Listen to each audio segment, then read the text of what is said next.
नमस्कार, जय महाराष्ट्र. मी डॉक्टर अनिल फळे. AM 2032 live मध्ये आपल्या सगळ्यांचं स्वागत आहे. राज्यामध्ये महायुतीची महाविजयानंतरची महान सत्ता आलेली आहे.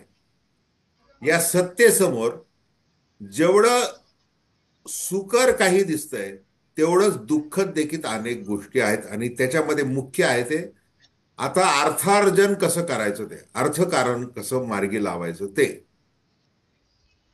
राज्याच्या 10 वेळेला अर्थमंत्रीपदी राहिलेल्या अजित पवार यांनी काल मंत्रालयामध्ये अनेक अधिकाऱ्यांना वेगवेगळ्या प्रकारच्या सूचना केलेल्या आहेत. या राज्याच्या अर्थकारणाबद्दल अनेक उलटसुलट बोललं जात आहे. त्यासंबंधी बोलण्यासाठी संजीव उन्हाळे हे ज्येष्ठ पत्रकार आणि राजकीय विश्लेषक आपल्या सोबत आहेत. तर उन्हाळे सर, मी आता अधिक वेळ घेत नाही. अजित पवार यांनाच अर्थ खातं दिलं पाहिजे असं त्यांच्या प्रवक्त्यांचं म्हणणं होतं आणि त्या प्रवक्त्याने असं सांगितलं होतं की 10 अर्थसंकल्प त्यांनी मांडलेले आहेत. आणि मग ते जर आता अजितदादांना जर ते खातं दिलं नाही तर मोठा अनर्थ घडेल असं देखील तो बोलला होता. तर आता तुम्ही काय सांगाल सध्याच्या परिस्थितीबद्दल, आर्थिक परिस्थितीबद्दल? नाही बघा, एक असं आहे की शेक्सपियरचं एक प्रसिद्ध नाटक आहे हॅमलेट. त्या हॅमलेट मध्ये स्टेट ऑफ डेन्मार्क बद्दल बोलताना मर्सेलस असं म्हणाला होता की समथिंग इज रॉटन, म्हणजे काहीतरी सडलेलं आहे, काहीतरी कुजलेलं आहे. आज महाराष्ट्रामध्ये सगळं काही आलबेल चाललं आहे असं दाखवण्यात आलं तरी कुठेतरी माशी शिंकलेली आहे आणि या राज्याची आर्थिक परिस्थिती ही काही ताळ्यावर नाही. म्हणजे कॅगने आपल्या अहवालामध्ये जमा आणि खर्च याच्यातील साधी तफावत पाहून प्रचंड असा त्याच्याबद्दल असंतोष व्यक्त केलेला आहे. आणि बाकी तर गोष्टी म्हणजे बऱ्याच बऱ्याच काही आहे. आता मला आठवण झाली 31 डिसेंबरची. सगळेजण 31 डिसेंबरची वाट पाहतात, लोकही वाट पाहतात. पण सध्या यावर्षी जर सगळ्यात जास्त कोण वाट पाहत असेल तर महाराष्ट्र शासन. कारण 31 डिसेंबरला किती दारू खपली जाते ह्याच्यावर त्यांचा उत्पादन शुल्क अवलंबून आहे. त्यामुळं हा 31 एखादा बरा गेला तर ह्या राज्याची सुरुवात जरा स्टार्टअप जरा चांगलं झालं असं आपल्याला म्हणता येईल. म्हणजे सर्वात कसं बघा, योग कसा आहे, 31 डिसेंबर कुणाचं काय कुणाचं काय. आता औरंगाबाद म्हणजे औरंगाबाद चुकीचं आहे, पण आपण त्याला संभाजीनगर असं म्हणू. दोन्हीपैकी काहीही म्हटलं तरी या राज्यामध्ये मुंबई नंतर आपलं महत्व जर सांगायचं असेल तर ते काय आहे, तर आम्ही देशाची, जगातली सगळ्यात मोठी बियर कॅपिटल आहोत. म्हणजे लक्षात घ्या, कुठे ते जायकवाडीचं मातीयुक्त पाणी, याच्यामध्ये सॉइलचं प्रमाण जास्त आहे. फोस्टर नावाची ऑस्ट्रेलियाची कंपनी, त्या कंपनीने त्याच्यावर संशोधन केलं आणि संशोधनामध्ये असं लक्षात आलं की दारू किंवा बियर बनवण्यासाठी जो खर्च लागतो त्याच्या निम्म्यापेक्षा कमी खर्च हा जायकवाडीचं पाणी वापरलं तर लागतो. आणि त्याच्यामुळं या पाण्याची महती लक्षात घेऊन जगातल्या सगळ्या ज्या बियर कंपन्या आहेत त्या औरंगाबादमध्ये चालू आहेत. आता औरंगाबादची पाणी पुरवठा योजना आपल्याला असं वाटत असेल की आपल्या लोकांमुळे चालू आहे, ते साफ खोट आहे. या बियर कंपन्या टॅक्स भरतात त्याच्यामुळं ते कसं बसं चालू आहे. कारण खरं मुख्य पाणी हे जे या शहराचं आहे ते पिण्याच्या पाण्यापेक्षा बियरसाठी जे पाणी वापरलं जातं त्याला जास्त महत्व आहे. आता प्यायला जे पाणी आहे ते 10-15 दिवसानंतर मिळतंय शहरवासियांना, तो एक वेगळाच विषय आहे. पण बिअरसाठी भरपूर पाणी आहे. दररोज दररोज मिळालं पाहिजे आणि त्याची पूर्ण काळजी घेतली जाते. आता हे जे सरकार आहे, या सरकारच्या अगोदरचं जे सरकार आहे, म्हणजे मी तुम्हाला आधी थोडंसं सांगतो की मंत्रिमंडळ बनवायला 1 महिन्याचा वेळ लागला. फडणवीसाला एवढा वेळ लागायला पाहिजे का हो? काही वेळ लागायचं कारण नाही. आज मला सांगा, एवढं बहुमत असताना, एवढी सगळी सत्ता असताना हे कसं काय हे केलं? एवढा स्ट्राईक रेट सगळ्यात मोठा, पण तरी महिन्याचा उशीर का झाला? त्याचं कारण असं आहे की फडणवीसांना हे नक्की माहित होतं की आपल्या राज्याची आर्थिक स्थिती काय आहे. म्हणजे मी माझं म्हणत नाही की बहिणीला पैसे वाटले म्हणूनच परिस्थिती खराब झालेली आहे. ती परिस्थिती कशा कशामुळे खराब झाली हे मी सांगेन, पण त्याच्या अगोदर हे महत्वाचं असं की आपल्या आर्थिक गाडा बिघडलेला आहे, तो ताळ्यावर आणायचा असेल तर काही खाती ही आपल्याकडे पाहिजेच. ते नसतील तर काही चालणं शक्य नाही, अशी परिस्थिती आहे. आणि एकनाथ शिंदे यांना देखील त्याची कल्पना आहे की भाजपचं काय चाललेलं आहे. उगीच एकनाथ शिंदे दरेगावला जात नाही, काहीतरी एक आतलं फ्रस्ट्रेशन आहे असं. ते फ्रस्ट्रेशन दाखवण्यासाठी हे करतात. त्याचं कारण असं की पहिले 2.5 वर्षामध्ये जी संधी होती, ती संधीची लाट आता नाही. म्हणजे 50-50 कोटी रुपये, 100-100 कोटी रुपये आमदारांना निवडणूक लढवण्यासाठी दिले जात असतात. तर हे देण्याचं राज्याची सध्याची परिस्थिती नाही. ही फ्रस्ट्रेटिंग परिस्थिती देखील शिंदे यांना कळण्या इतपत ते सुजाण आहे. काय या राज्याचं झालेलं आहे?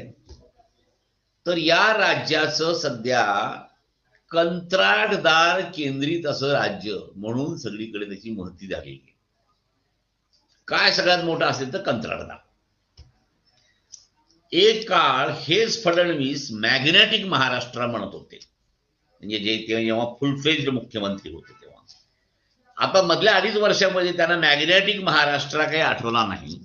आणि ते जे झालेलं आहे त्याच्यामध्ये तुम्हाला माहित असेल की बहिणींचे पैसे जेव्हा वाटले तेव्हा 35,000 कोटी रुपये वाटायचे राहिले होते कंत्राटदाराचे. ते मधल्या काळामध्ये वाटले गेले. तेव्हा हे माझे सरकार, माझा गुत्तेदार, हे जे घोषवाक्य आहे, हे घोषवाक्य मला असं वाटतं की या सरकारला पहिल्यांदा बदलावं लागेल. त्याचं कारण असं की केवळ इन्फ्रास्ट्रक्चर बेस्ड अशा ज्या योजना आहेत त्या माध्यमातून विकास घडतो असं नाही. तेव्हा हा पहिला महत्वाची गोष्ट आहे. दुसरं असं आहे की उद्योगामध्ये बघा किंवा प्रत्येक गोष्टीतच बघा की उद्योगामध्ये तामिळनाडू, कर्नाटक, आंध्र प्रदेश, तेलंगणा ही कुणाची राज्य आहेत? ही सगळी विरोधी पक्षाची राज्य आहेत. आणि ही विरोधी पक्षाची राज्य आज उद्योग प्रधान राज्य म्हणून पुढे आलेली आहे. आणि ही राज्य पुढे जात असताना आपलं राज्य मात्र कशामुळे मागे खातं? तर आपल्या राज्याची महती ही उद्योग क्षेत्रामध्ये मंत्रालयातल्या भ्रष्टाचारामुळं जास्त गाजलेली.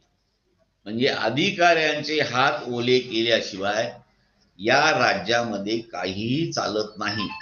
ही जी आपली महती पसरलेली आहे, ही महती आपल्याला पहिल्यांदा आपल्याला कंट्रोलमध्ये आणली पाहिजे. एक लक्षात घ्या की फडणवीसांनी काय केलेलं असावं.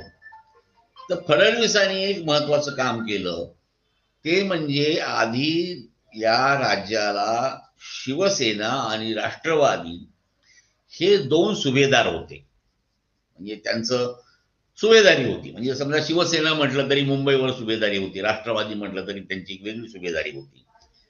ते आपलं अर्थ खातं घ्यायचे आणि त्यांचं करायचे. पण या 2 सुभेदाराचे 4 सुभेदार झाले. म्हणजे उद्धव ठाकरे यांचा गट वेगळा झाला, शिंदे यांचा गट वेगळा झाला, अजितदादांची राष्ट्रवादी वेगळी झाली, शरद पवारांची वेगळी राष्ट्रवादी वेगळी झाली. त्याच्यामध्ये एक 5वा रिझर्व्ह फोर्स तयार झाला. 5वा रिझर्व्ह फोर्स कोणता? तर आमचे राज ठाकरे. कारण जर चेकमेट द्यायचा असेल उद्धव ठाकरेंना मराठी भाषिकांच्या काळावर, तर हे 5वे सुभेदार तयार झाले. आणि त्याच्यामध्ये बिग ब्रदर कोण आहेत? बिग ब्रदर आहेत भारतीय जनता पक्ष. म्हणजे राज्याच्या एकंदर वाट्यामध्ये जे सुभेदार होते ते सुभेदार वाढले. अर्थसंकल्प तोच राहिला, पण सुभेदार मात्र वाढले आणि सुभेदारांचे पुन्हा सब सुभेदार देखील झाले. तर या सगळ्या परिस्थितीमुळं राज्याची परिस्थिती ही अत्यंत म्हणजे चिंता करण्यासारखी झालेली आहे. आता बघा की 1995ला आमची काय मस्ती होती, एनरॉन समुद्रात बुडवू, आणि ते खरोखरच बुडवलं. आपण काय शौर्य मोठं, तर ते एनरॉन बुडवून टाकलं. त्याच्यानंतर हुंडाई नावाची कंपनी, जी कोरियन कंपनी आहे, ही कोरियन कंपनी ही त्या जयललितांनी महाराष्ट्रामध्ये येणारी कंपनी उचलून नेली तामिळनाडूमध्ये. आज तिथला विकास किती झालाय ते पहा. आणि आम्ही मात्र नाणार नाणार नाही देणार, नाणार नाणार असं चाललेलं आहे. नाणारचा एक उद्योग हा आपल्याकडे उभा करता आला नाही. उद्योगामध्ये देखील आपली म्हणजे पिछेहाट ही झालेली आहे. सर्व्हिस सेक्टरमध्ये सुद्धा आपली पिछेहाट झालेली आहे. बांधकाम क्षेत्रामध्ये जे घट आहे ही घट 14% 6% आलेली आहे. म्हणजे सर्वच क्षेत्रामध्ये मॅन्युफॅक्चरिंग इंडस्ट्रीमध्ये आपण थोडंसं पुढे समजलं तर बाकी सगळ्या क्षेत्रामध्ये आपली पिछेहाट महाराष्ट्राची चालू आहे. 2023-24च्या आर्थिक अहवालाप्रमाणे आपल्याकडे 46% लोक हे शेतीवर अवलंबून आहेत. म्हणजे 46% लोकांचं उत्पन्न हे केवळ 12% आहे. म्हणजे लक्षात घ्या, जास्तीत जास्त जनता त्याच्यावर अवलंबून आहे आणि त्यांचं कमीत कमी उत्पादन आहे. उद्योग क्षेत्र हे 30% पर्यंत वाढलेलं आहे, त्यांचं उत्पन्न जास्त आहे. म्हणजे आपण जर हे सगळं व्यस्त प्रमाण लक्षात घेतलं तर हे लक्षात येतं की शेतीची परिस्थिती ही अत्यंत चिंतादायक आहे. त्यातल्या त्यात हवामान बदलाने या राज्याची परिस्थिती आणखीन दोलायमान तयार झालेली आहे. हे बघा की दरडोई उत्पन्नामध्ये जास्तीत जास्त उत्पन्न कोणाचं आहे, तर आपल्या शेजारी म्हणजे आपल्या हैदराबाद राज्याचा भाग असलेला तेलंगणा हे दरडोई उत्पन्नात सगळ्यात पुढे आहे. त्याच्यानंतर हरियाणा पुढे आहे, तामिळनाडू पुढे आहे, गुजरात पुढे आहे. म्हणजे ही 4 राज्य ही महाराष्ट्राच्या पुढे आहेत आणि महाराष्ट्राचा नंबर त्याच्यानंतर लागतो. जो महाराष्ट्राचा नंबर अगोदरचा लागायला पाहिजे होता. तेव्हा हे सगळं जे चित्र आहे हे चित्र बदलणं हे या राज्यासमोरचं मोठं आव्हान आहे. आणि हे आव्हान काही सोपं नाही. एक महत्वाची गोष्ट अशी की आहेरे आणि नाहीरे यांच्यामध्ये प्रचंड अशी दरी या महाराष्ट्रामध्ये तयार झाली.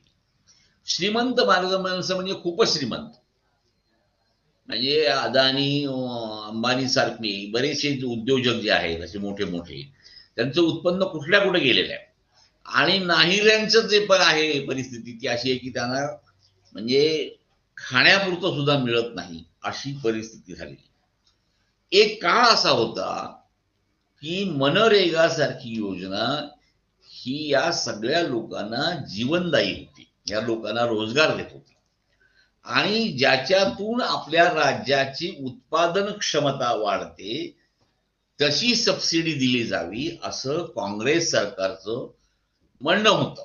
आणि काँग्रेस सरकारने याच्यावर बऱ्याच मोठ्या प्रमाणावर सबसिडी दिली होती.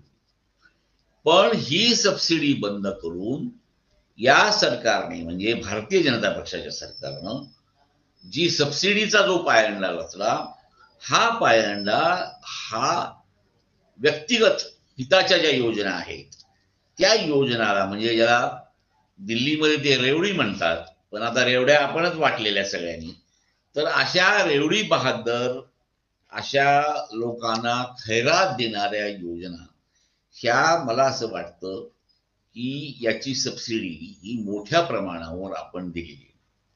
आणि ही सबसिडी देण्याचा प्रघात जेव्हापासून पडला तेव्हापासून आपली आर्थिक व्यवस्था ही डबघाई झालेली आहे. उदाहरणार्थ तुम्हाला सांगायचं झालं तर शेतकऱ्यांना डायरेक्ट त्यांच्या खिशामध्ये पैसे 12,000 रुपये, म्हणजे आता ज्या योजना आहेत त्या सगळ्या डायरेक्ट खिशामध्ये जाणाऱ्या योजना आहेत, डीबीटी. ज्याच्यात आपले रिसोर्सेस वाढतील. डायरेक्ट बेनिफिट हे ज्या स्कीम्स आहेत हे जे आहे हे सगळं बंद केलेलं असल्यामुळं या सरकारला आणखीन ही परिस्थिती तयार झाली. आता बहिणाबाईंनी मतं खूप चांगली दिली ही जरी गोष्ट खरी असली तरी देखील बहिणाबाईंच्या नावाने आता जे आपल्याला सबसिडी वाटावी लागते ह्याची रक्कम देखील काही कमी नाही. दुसरी महत्वाची गोष्ट महाराष्ट्र शासनाची अशी की वेगवेगळ्या सरकारी कंपन्या करून ठेवलेल्या आहेत. अनेक म्हणजे मराठवाडा मिशन, अजून कसलं हे मराठवाडा विकास मंडळासारखे असे अनेक मंडळ आणि महामंडळ खूप मोठ्या प्रमाणावर करून ठेवले. म्हणजे या सरकारने तर खूप महामंडळ अनाऊन्स केली निवडणुकीच्या अगदी तोंडावर, पण त्याच्या अगोदरच्या महामंडळाचा तोटा हा जवळपास 1,00,000 कोटीवर होता. म्हणजे कल्पना करा अजून ही महामंडळ पुन्हा निर्माण झाली तर या सरकारला ही परवडणार आहेत का याचा देखील एकदा पुनर्विचार या सरकारला करावा लागेल. आणि तर ही महामंडळ व्हायबल होतील, कारण एकही महामंडळ व्हायबल नाही, एकही सरकारी कंपनी नीट चालत नाही. आणि अशा परिस्थितीमध्ये चाललेलं हे राज्य हे किती दिवस तग धरू शकेल असा हा खरा प्रश्न आहे. म्हणजे या राज्यामध्ये स्वतःचा जो महसूल आहे तो केवळ 52% आहे आणि 52%पैकी 24% रक्कम ही वेतन आणि पेन्शन ह्या दोन गोष्टीवर खर्च होते. 9% पैसा हे कर्जावरील व्याज जे घेतलेलं आहे हे व्याज देण्यात जातं सरकारचं आणि 9% रक्कम परतफेडीमध्ये जाते. म्हणजे या राज्याला आता हे सगळं परवडणार आहे का? 44 लाख शेतकऱ्यांना दररोज वीज मोफत दिली जाते आणि 52 लाख कुटुंबांना 3 गॅस सिलेंडर आपण दररोज देतो. एक लक्षात घ्या की या प्रकारच्या ज्या योजना भव्य आणि दिव्य जाहीर करून ठेवलेल्या आहेत ह्या सगळ्या योजना पाहता हे सरकार कल्याणकारी निश्चितच आहे, परंतु हे सरकार आता पहिल्या सरकारसारखं म्हणजे शिंदे सरकारसारखं हे चालवणं शक्य आहे का हा खरा फडणवीसांसमोरचा प्रश्न आहे. आणि म्हणून फडणवीसांनी पहिली जर ऍक्शन कोणती घेतली असेल तर आपल्या राज्याचा रेव्हेन्यू कसा जमेल हे सांगणारी एक समिती स्थापन केली. आणि म्हणून आता हे सरकार रेव्हेन्यूच्या महसुलाच्या शोधामध्ये आहे. आणि म्हणून आता हे जे सरकार महसूल खातं त्यांच्याकडे ठेवलं, बावनकुळेंना दिलं, ह्यांना दिलं नाही, त्यांना दिलं नाही वगैरे वगैरे ज्या गोष्टी केल्या झाल्या जातात ह्या सगळ्या गोष्टीमध्ये बोलण्यापेक्षा प्रश्न असा आहे की या राज्याची आर्थिक घडी कशी बसेल हा या राज्यापुढचा मूळ कळीचा मुद्दा आहे. आणि हा कळीचा मुद्दा जर सोडवायचा असेल तर या राज्याला आता खर्चाला जसं आज अजितदादांनी सांगितलं की कात्री लावली पाहिजे, उदळमादळ करता येणार नाही.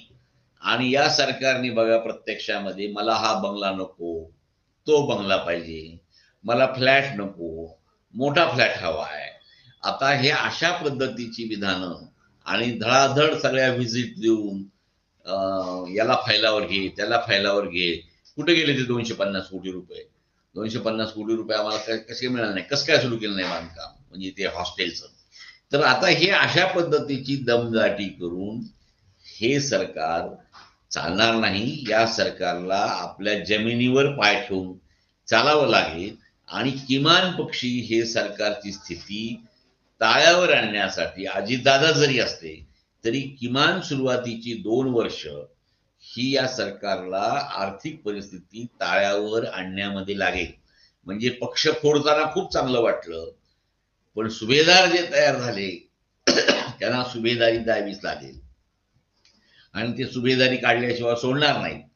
तेव्हा हे सगळं सरकार कसं चालवायचं हा फडणवीसासमोरचा महत्वाचा वाटा आहे. म्हणून त्यांनी ऊर्जा खातं आपल्याकडे घेतलेलं आहे.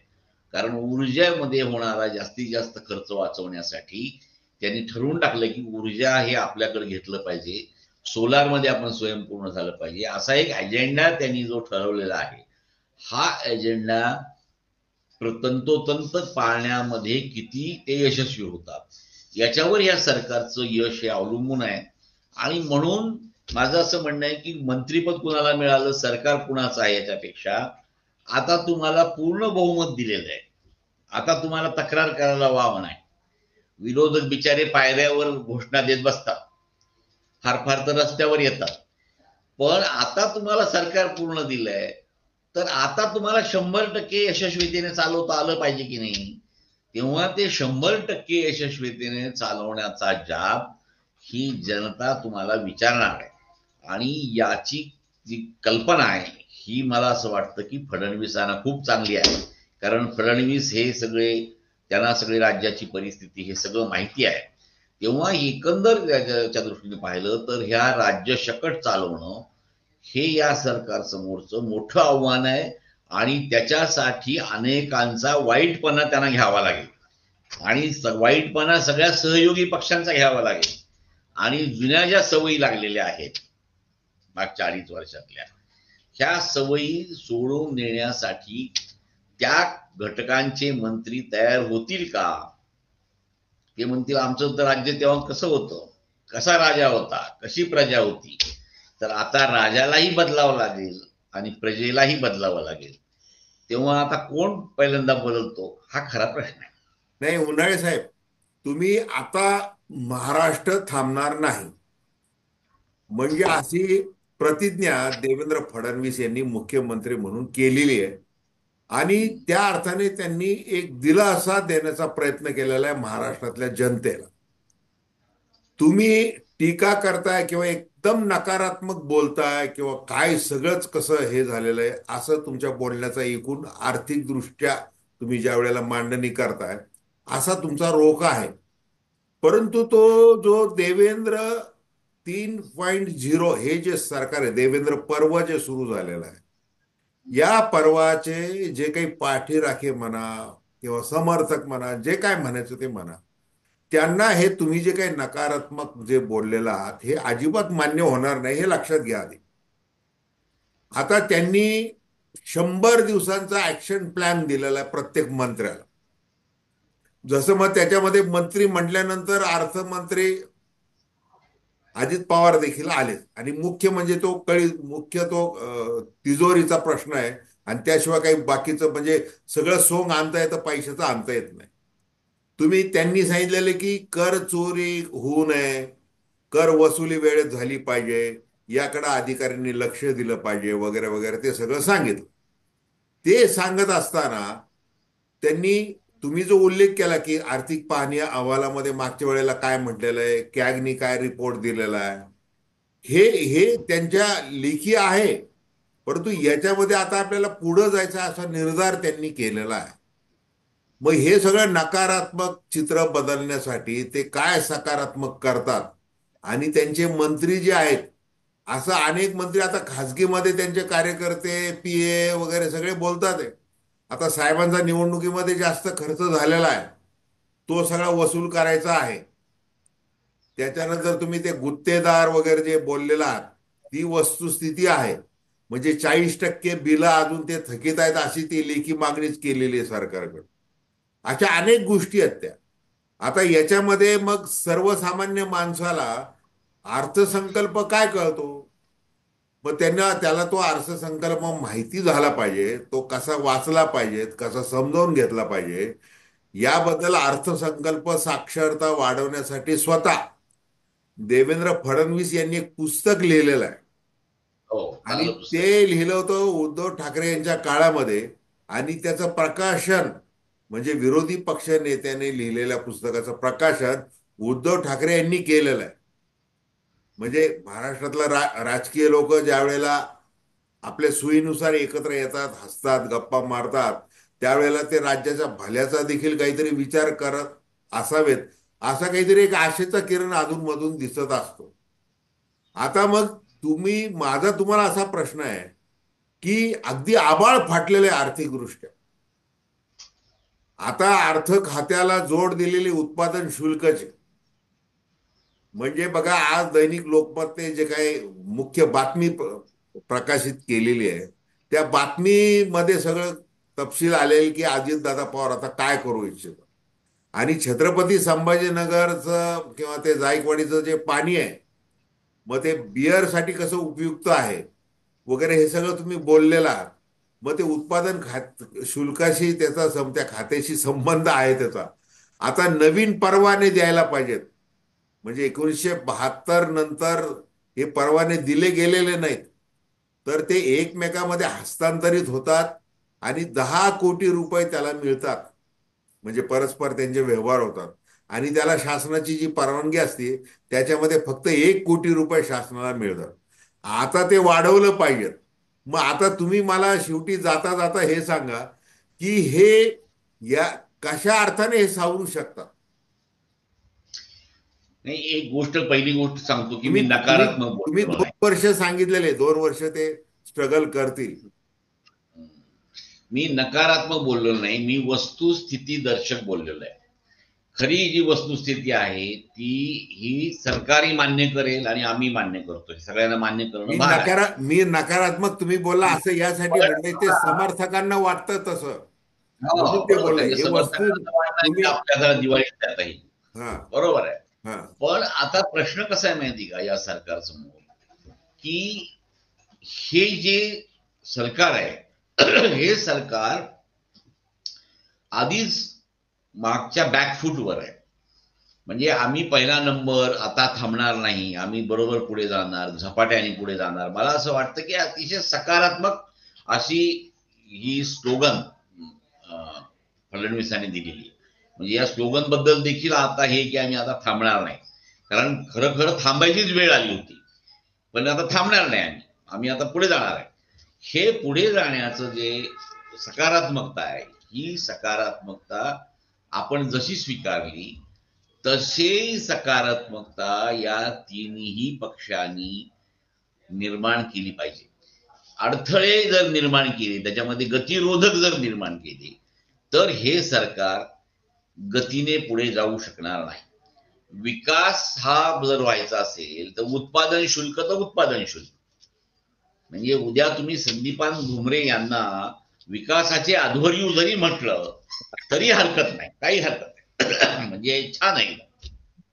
पण प्रश्न असा आहे की या राज्याला आता उठणं गरजेचं आहे आणि चालणं गरजेचं आहे आणि थांबणं तर आवश्यकच नाही, थांबणं तर. आता कशी गंमत आहे की आम्हाला याच्यामध्ये लायसन्सेस मिळाले पाहिजे. हे लायसन्सेस खूप दिवसापासून थांबलेले आहेत. पूर्वी काही मंत्र्यांचे देखील, आता मला माहितीत सगळे कोणाकोणाचे देशी दारूचे इथं कारखाने आहेत वगैरे वगैरे. मध्ये मध्ये आपण ज्याला साखर कारखान्याला देखील हे लायसन्सेस वेगवेगळ्या नावाखाली दिले गेलेले आहेत. पण मला असं वाटतं की येणाऱ्या काळामध्ये हे लायसन्स जी बंधनं आहेत ही बंधनं सुद्धा गळून पडतील. काहीही करा, पण या राज्याचा पर कॅपिटा इन्कम हा वाढलाच पाहिजे आणि हे वाढवणं गरजेचं आहे. याच्यासाठी मुंबई, पुणे आणि नाशिक या ट्रँगलमध्ये असणारा हा जो विकासाचा त्रिकोण आहे, हा त्रिकोण आता वाढवणं गरजेचं आहे. तो मराठवाड्याच्या DMIC मध्ये सुद्धा येणं आवश्यक आहे आणि नागपूरला सुद्धा असणं आवश्यक आहे. तेव्हा विकास जर व्हायचा असेल तर मला असं वाटतं की पुन्हा तोच प्रश्न येतो की मागासलेला भाग हा नेहमी विकासाच्या स्पर्धेमध्ये मागे राहतो आणि जे विकास करणारी माणसं आहेत ती सगळी पुढे निघून जातात. जसं की पश्चिम महाराष्ट्राचं नेहमी झालेलं आहे. पश्चिम महाराष्ट्र हा सतत सातत्याने पुढे पुढे चाललेला आहे आणि तो कधीच मागे राहिलेला नाही. तेव्हा सगळ्यात मोठी भीती अशी आहे की थांबणार नाही याच्या मागे, हे सगळे पुढे निघून जातील आणि मागे आपला मागासलेला मराठवाडा आणि विदर्भाचा काही भाग राहतो की काय, ही भीती आहे. आणि त्या दृष्टीने देखील फडणवीस आतापासून काळजी घेत आहेत की हा भाग मागे राहिला नाही पाहिजे, हा भाग सुद्धा बरोबरीने पुढे आला पाहिजे. तरच मला असं वाटतं की सर्वांगीण विकास होईल. तर जे आपल्याला जे दिसतंय आज, ही सूज आहे. एखाद्या माणसाची प्रकृती कशामुळे सुधारली, ती खरोखरच तब्येत सुधारली का चेहऱ्यावर नुसती सूज दिसते, हे जसं आपल्याला लक्षात येतं त्याप्रमाणे आपली वरची सूज जी आहे ही सूज जाऊन खऱ्या अर्थानं महाराष्ट्र बळकट होणं गरजेचं आहे. आणि म्हणून आपल्याला ही जी आलेली सूज आहे वरवरची, काही काही इंडस्ट्रीमुळे काही याच्यामुळे, ही सूज आपल्याला, मला असं वाटतं, पहिल्यांदा दूर करणं गरजेचं आहे. आणि महाराष्ट्र बळकट होण्यासाठी आता थांबणार नाही, आता थांबायचं नाही, ही स्लोगन ही अतिशय चांगली आहे. फक्त आपल्या बरोबरच्या सगळ्यांना घेऊन चला, कुणालाच थांबू देऊ नका, एवढंच मला नाही, या निमित्तानं अगदी बरोबर आहे उन्हाळे सर. तुम्ही अतिशय म्हणजे वस्तुनिष्ठपणे जे काही आर्थिक सगळं जे चित्र उभं केलेलं आहे ते समर्थकांनी फक्त मान्य केलं पाहिजे, एवढाच आपला मुद्दा आहे. आता याला नकारात्मकता म्हणायचं का, मग तुम्ही कसे अमुक करताय, हे अशा प्रकारची जोड देण्यात आणि त्या वांजोट्या चर्चेमध्ये काहीच अर्थ नाहीये. हे देवेंद्र फडणवीस आणि अजित पवार यांना हे चांगलं माहिती आहे आणि त्यांना आता ते करून दाखवावं लागणार आहे की महाराष्ट्र आता थांबणार नाहीये. दुसरं, तुम्ही दरडोई उत्पन्नाचा एक मुद्दा सांगितला, एक प्रादेशिक असमतोल जो सांगितलेला आहे, म्हणजे महत्वाचे मुद्दे तुम्ही मांडलेले आहेत. म्हणजे एकीकडं अदानी अंबानी आहे, म्हणजे ही आर्थिक विषमतेचे चटके जे आहेत ते महाराष्ट्रासह पूर्ण भारतालाच बसतात आहे. आणि मग मराठवाड्यातलं दरडोई उत्पन्न आणि मुंबईचं उत्पन्न, दरडोई उत्पन्न, हे कुठंच मेळ खात नाहीये. म्हणजे सगळे जे आरक्षणाच्या मागण्या असतील, बाकीचं सगळा रुरल डिस्ट्रेस आहे, या सगळे जे आहे हे सगळे त्या आर्थिक विषमतेमुळे झालेलं आहे. दरडोई उत्पन्न कमी आहे. तुम्ही मुख्य मुद्दा जो मांडलेला आहे तो शेती संदर्भात मांडलेला आहे. म्हणजे आता शेतीला ही उत्पन्नाची जोड कशी देईल. आता मध्यंतरी मोदी सरकारने ते आपले काय मंत्री, ते नाव विसरलो, ते आता हयात नाहीत, ते अरुण जेटली, ते असताना सांगितलं होती की आता शेतकऱ्यांचं उत्पन्न जे तो 2022 मध्ये आम्ही दुप्पट करू. पण असं काही म्हणजे कुठं हे झालेलं नाहीये. ह्या गोष्टी उलट त्या वाढत चाललेल्या आहे. आत्महत्यांचं प्रमाण वाढत चाललेलं आहे. ही अनेक मोठी आव्हानं या सरकारसमोर आहे. हा, तर धन्यवाद. तेव्हा दर्शकांना विनंती की अशा प्रकारे चर्चा ऐकण्यासाठी आपण हे चॅनल अवश्य सबस्क्राईब करावं आणि आपल्या प्रतिक्रिया बिनधास्तपणे नोंदवाव्या. धन्यवाद. बरं झालं आपण ना.